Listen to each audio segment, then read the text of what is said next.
Questions to the Minister for Tourism. Can the Minister update the House on the Major Events Attraction Committee, whether there will be a new chair of the committee and whether the new chair will now report to the Minister as the Tourism Minister? The Premier. Thank you, Mr Speaker. I'll take that because the Major Events Attraction Committee sat within DPC and it was newly established after the state election. Just be clear about a couple of things. There's been some recent developments following remarks that I've made publicly post the ministerial reshuffle and the elevation of the member for Mawson to the speakership. So the member for Mawson was appointed to the role of chairperson of MEAC post the election, simply because the Minister for Tourism, along with her other portfolios, has a pretty substantial policy agenda which she is actively implementing. And the member for Mawson volunteered his services, which I was very grateful for, to chair the MEAC exercise and get the ball rolling in that regard.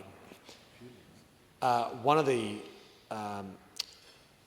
elements of the member for Mawson being elevated to the speakership is the government, as we said we would do publicly, would seek advice through the Department, Premier and Cabinet on how, if it was possible, to maintain the member for Mawson in that position despite being elevated to Speaker. And as people would be aware, in the dying days of the former government, the Constitution Act, I think it was the Constitution Act, was amended.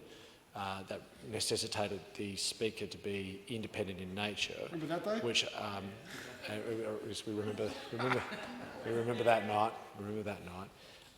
When the opposition, with 19 votes, was able to lead substantial legislative reform in this place, and able to amend the Constitution Act.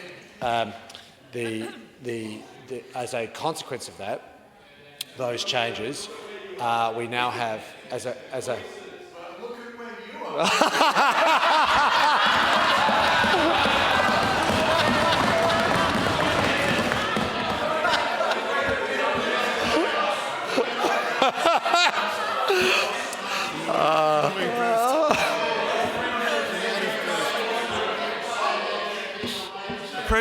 The Premier has the call.